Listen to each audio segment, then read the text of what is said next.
Oke, kita lanjutkan ke segmen video berikutnya ya. Di segmen video kali ini kita akan membahas tentang data warehousing. Setelah tadi di section sebelumnya kita membahas tentang data analytics. Oke, kita akan coba lihat dulu pengantar terkait dengan data warehousing. Di sini dikatakan sumber dari data itu seringkali hanya ada data yang saat ini saja ya, bukan data yang historis. Contohnya misalnya data sebuah online shop gitu, di data yang transaksinya ya nomor HP-nya katakanlah itu yang ada misalnya hanya nyimpen yang aktif saja, yang lampau-lampaunya tidak disimpan. Oke, begitu pula item-item yang lain. Nah, di sini keputusan korporat ini ya, ini membutuhkan pandangan yang utuh ya, yang utuh terkait dengan semua data yang ada dari banyak subjek. Bisa jadi tadi sumber datanya ada banyak. Kemudian yang kedua dikaitkan yang di poin pertama tadi adalah ada data historis yang harus juga kita analisis. Oke. Nah, sehingga dibutuhkanlah data warehouse, di mana data warehouse ini nanti akan kita bangun terpisah dari data transaksional. Oke. Nah, kita lihat dulu definisi dari data warehouse. Adalah sebuah repository, dari informasi yang dikumpulkan dari berbagai sumber. Kayak tadi ya, ada berbagai sumber dikumpulkan ke dalam data warehouse. Di sini disimpan dalam skema yang unified, yang uniform, dalam satu tempat yang saya tunjukkan di sini. Nah, ini sangat menyederhanakan query karena ya kita query-nya tinggal langsung di sumber ini saja seperti tadi yang juga kita bahas di segmen video berikut sebelumnya. Di sini karena ini datanya ada data historis, berarti kita ya bisa melakukan query trend dari data historis tersebut. Kemudian di sini dikatakan adalah kita menggeser beban query dari yang sifatnya analytics ini ke beban query ke operasional transaksi. Misalnya kita memiliki sumber yang di sini, ini adalah untuk operasional transaksi. Misalnya katakanlah online shop ya. Nah, di sini untuk misalnya ada user membeli barang, kemudian memproses, kemudian minta untuk dikirimkan ke alamat user tersebut. Itu semuanya kan di-write ke database operasional ini, database transaksi ya. Nah, kemudian kalau misalnya ada kebutuhan tadi analytics, ya ini kita geser load-nya ada di sini, tidak menyatu ada di komponen ini. Jadi kira-kira seperti itu ide dan definisi dari data warehouse. Nah, ini contoh gambarnya, tadi juga sudah sempat saya gambarkan kecil-kecil ya. Di sini ada berbagai macam sumber data di sini ya, ada data source 1, 2, ada banyak sampai N di sini.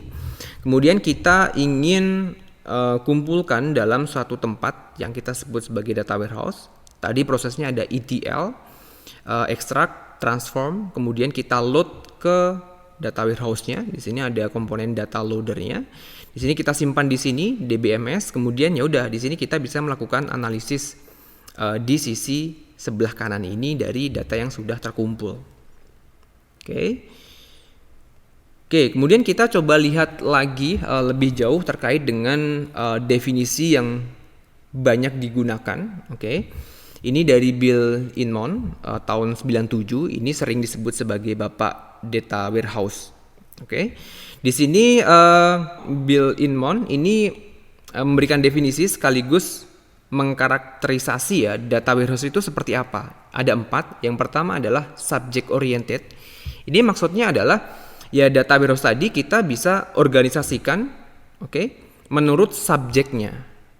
Jadi subjeknya itu bisa jadi customer, bisa jadi produk, bisa jadi sales, dan subjek-subjek yang lain.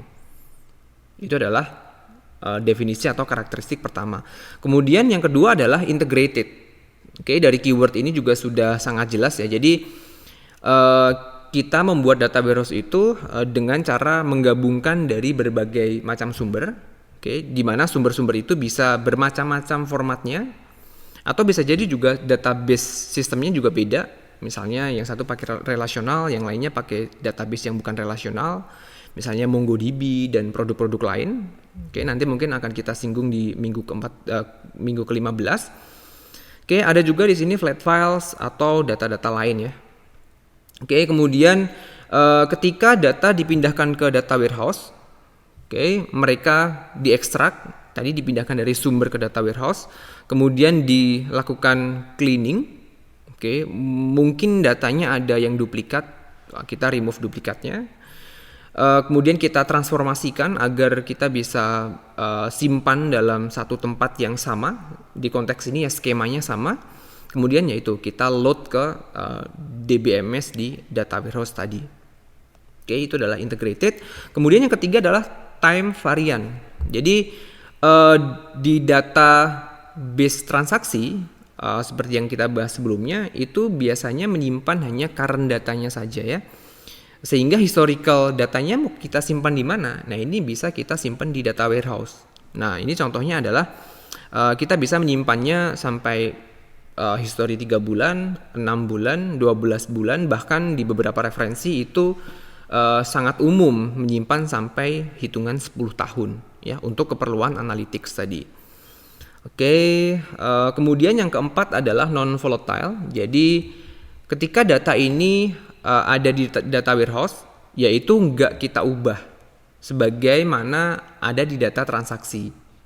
Seperti yang contoh tadi saya berikan di awal adalah mengubah data nomor, ya datanya itu diubah. Bisa jadi kalau misalnya cuman menyimpan satu, ya yang lama sudah tidak ada. Nah, kalau di data warehouse ada di update, ya dia membuat data row baru ya. Sehingga tadi kita menyimpannya adalah historical. Oke.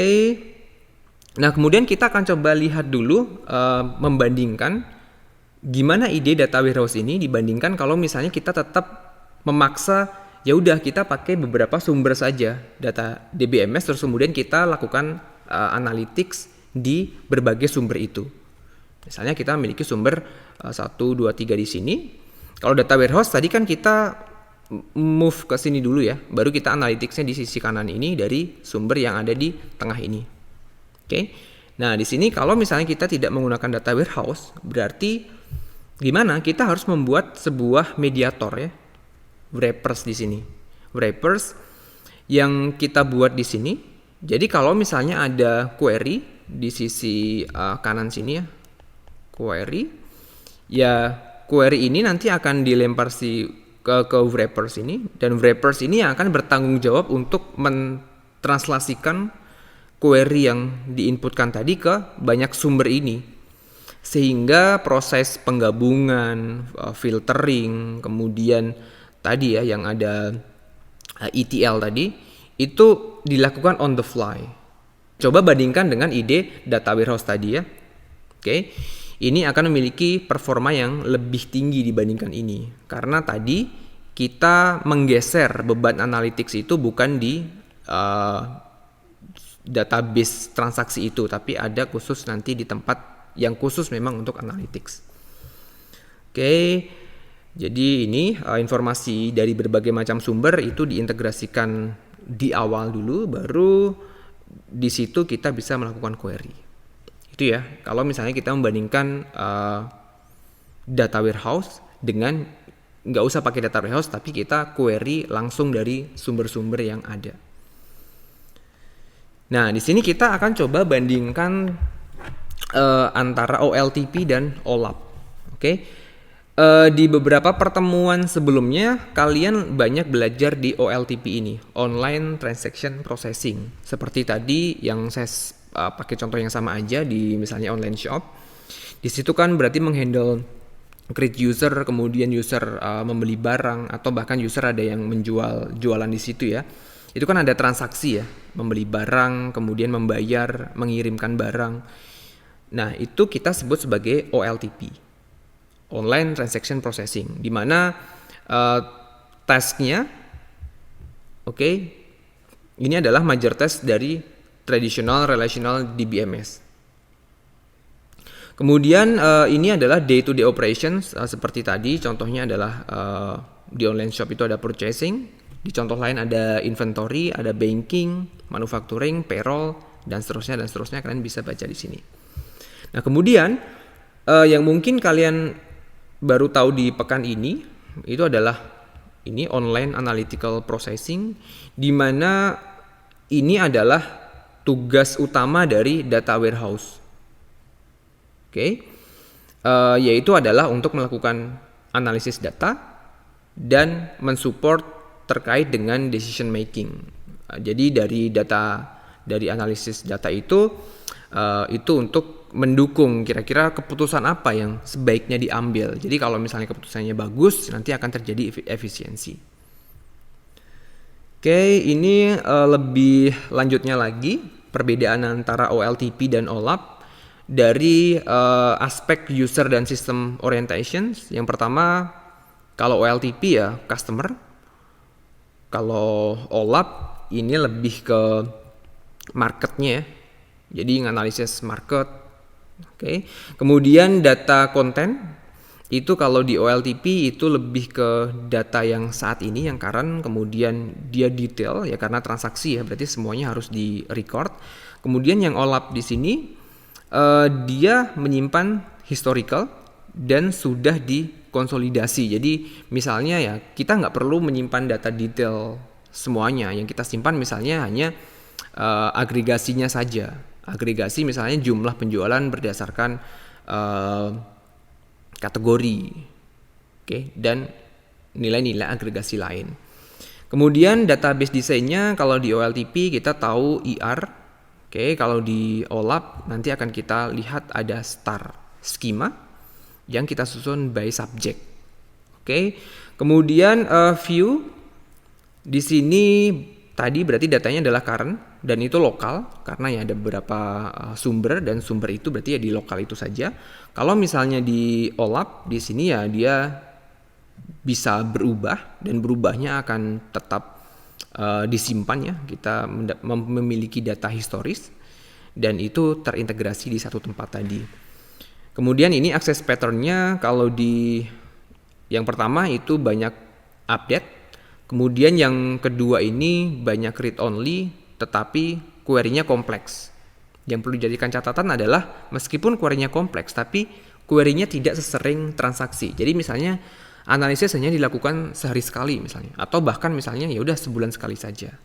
Jadi kompleks tapi dia lebih tidak sering dibandingkan OLTP. Ini lebih detailnya lagi. Ada tabel perbandingan antara OLTP dan OLAP.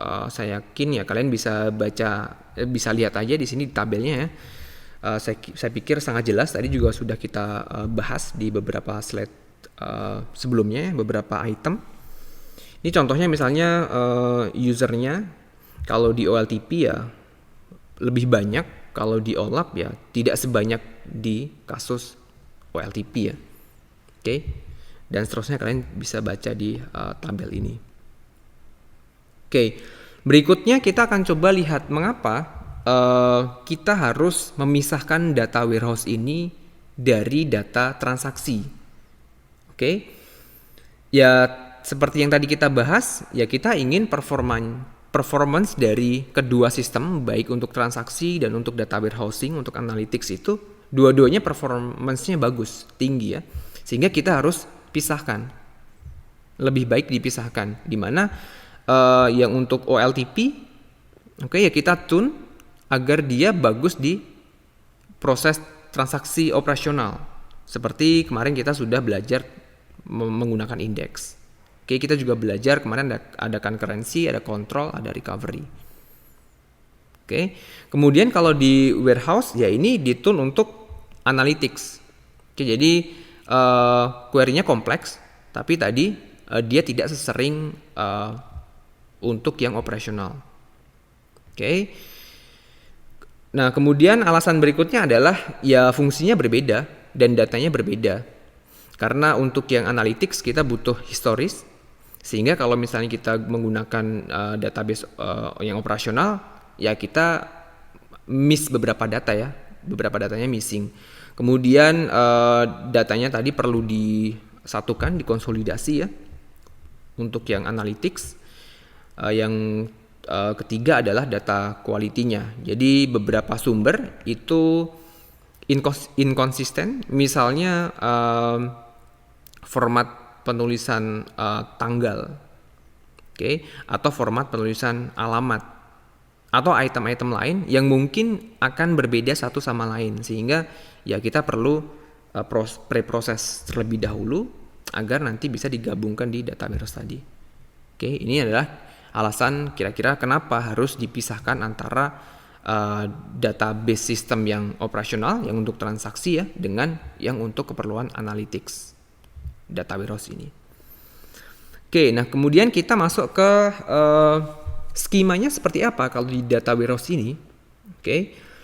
Multidimensional data dan warehouse schema di sini kita bisa lihat di gambar sebelah kanan ini ya. Data warehouse schema ini biasanya bisa kita bagi menjadi fact tables yang tengah ini, dan ada dimension tables yang ada di ini 1, 2, 3, 4. Contohnya di sini ya sales. Untuk yang fact table. Kemudian yang dimension table contohnya ada item info, ada date info, ada store, dan ada customer info di sini. Kemudian untuk di fact table-nya ini ada beberapa atribut, dan beberapa atribut ini bisa kita kategorikan lebih lanjut lagi. Yang pertama adalah atribut measure. Di sini gunanya adalah untuk mengukur beberapa nilai yang ingin kita analisis ya. Contohnya di sini ya misalnya harga, jumlah penjualan. Kemudian atribut-atribut yang lain ini kita sebut sebagai dimension attributes. Di mana ini adalah dimensi dari nilai yang akan kita ukur tadi. Contohnya di sini ada item ID, di mana di sini ada color, ada size, ada kategori. Nah di sini disebutkan bahwasanya di fact table yang ini biasanya datanya jauh lebih besar dibandingkan yang ada di dimension table. Nah contohnya misalnya store, ya store-nya itu tidak sebanyak jumlah penjualannya. Jumlah penjualan bisa misalnya jutaan, tapi kalau store itu ya jumlah store-nya aja, jumlah toko yang ada misalnya ini internasional, sehingga mungkin per negara ada, yaitu tidak sebanyak dari data sales-nya. Jadi contohnya misalnya dengan skema ini kita ingin menganalisis berapa penjualan yang dimiliki sampai saat ini ya untuk setiap kategori. Berarti kita bisa mengquery dengan tabel ini dan tabel ini. Dimana konsep ini ya, ini tuh mirip foreign key yang kita pelajari di beberapa pertemuan sebelumnya, di mata kuliah basis data ya dulu. Kita juga bisa menganalisis lain, misalnya by color, by size, by country. Jadi ini adalah data yang ingin kita measure, kemudian ini adalah dimensinya ya. Kita bisa lihat dari skema ini. Selanjutnya terkait dengan modeling di data warehouse. Modeling yang seperti ini tadi sering kita sebut sebagai star schema. Di mana ada sebuah fact table di tengah-tengah ya. Kemudian di samping-sampingnya itu ada dimension table. Tergantung tadi analisisnya mau apa yang kita ingin cari informasinya. Kemudian ada snowflake schema, di mana ini adalah perbaikan atau versi lebih lanjut dari star schema, di mana beberapa dimensinya itu hierarkis. Ada skema lain. Nanti akan kita coba lihat contohnya. Kemudian berikutnya adalah fact constellations. Di sini beberapa fact tables dia menggunakan dimension table yang sama. Nanti juga akan kita lihat.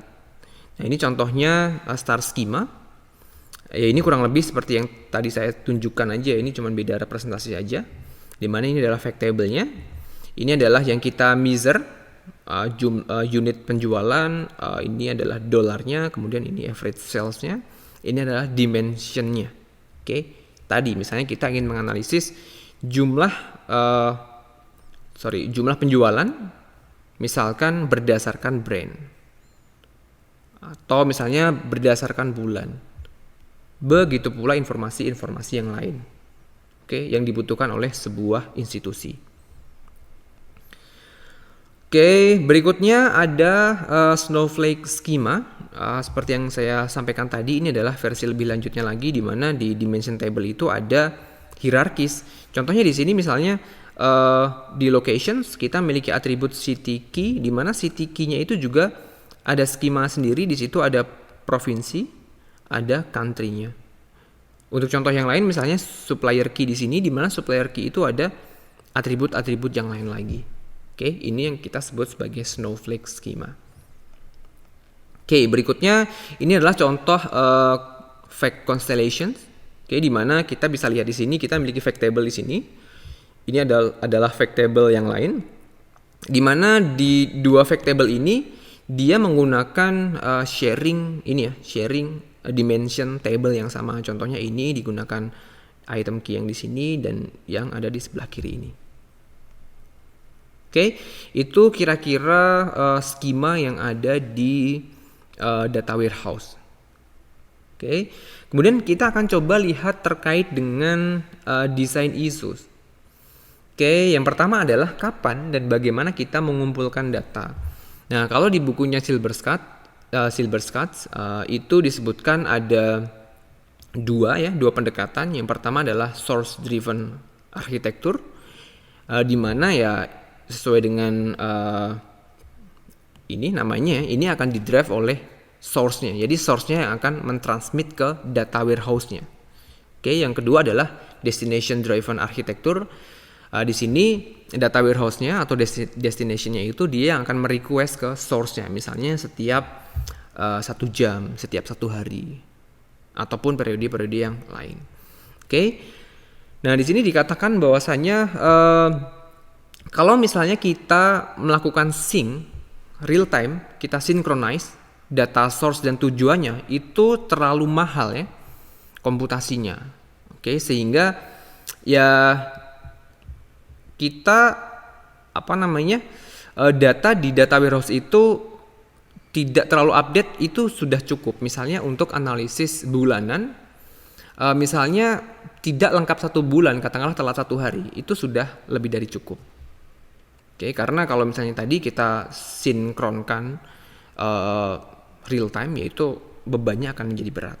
Atau misalnya untuk beberapa use case yang lebih update, ya instead of misalnya ngupdate tadi misalnya seminggu sekali gitu, ya sehari sekali. Atau misalnya ada beberapa analisis yang lebih butuh detail lagi, ya mungkin bisa setiap misalnya 5 jam sekali. Dan seterusnya yang tergantung kebutuhan. Kemudian desain isu berikutnya adalah skema seperti apa yang akan digunakan. Tadi kita sudah mengenal ada star schema, tapi untuk membuat fact table itu kan itu isu tersendiri ya. Unit-unit apa saja yang ingin kita measure. Tadi misalnya ada unit penjualan, ada jumlah uang dari penjualan. Kita lihat tadi di sini ya, ada rata-rata penjualan. Kemudian ini adalah fact table di penjualan. Kemudian table apa lagi yang ingin kita analisis? Misalnya di sini ada table shipping ya. Nah, itu adalah isu kedua. Berikutnya adalah tentang data cleansing ya. Itu tadi misalnya kita ada beberapa sumber data, di mana mungkin data sebagiannya ada di sumber 1, ada di sumber 2, sumber 3. Ya mungkin ada beberapa yang harus kita perlu gabung. Dan dari data yang digabung itu mungkin ada beberapa data yang duplicate, sehingga kita harus cek, kita pastikan bahwasanya setelah data ini diproses, maka data ini sudah dalam bentuk clean. Clean itu formatnya sama, kemudian tidak ada duplicate, kemudian datanya lengkap, dan seterusnya ya. Isu berikutnya adalah bagaimana kita mempropagasikan update. Jadi misalnya kita ada sumber yang di sini. Di sini kita update datanya. Gimana kalau kita bisa mempropagate data update itu ke data warehouse ini? Oke. Nah, ini sebenarnya mirip sudut pandangnya dengan materialized view yang kita bahas di pertemuan-pertemuan awal, di mana di situ kita juga sudah bahas bagaimana kita bisa melakukan update, misalnya dengan membuat trigger. Oke, jadi itu kurang lebih mirip. Oke, berikutnya adalah data apa yang ingin kita summarize. Tadi ya, di poin ini juga skemanya seperti apa, kemudian atribut-atribut apa dalam fact table itu yang ingin kita analisis. Oke. Berikut dengan dimensinya. Oke. Jadi kira-kira itu terkait dengan data warehouse di segmen video kali ini ya. Nanti di video berikutnya kita akan mencoba membahas tentang data mining. Oke, sekian, sampai jumpa di video berikutnya.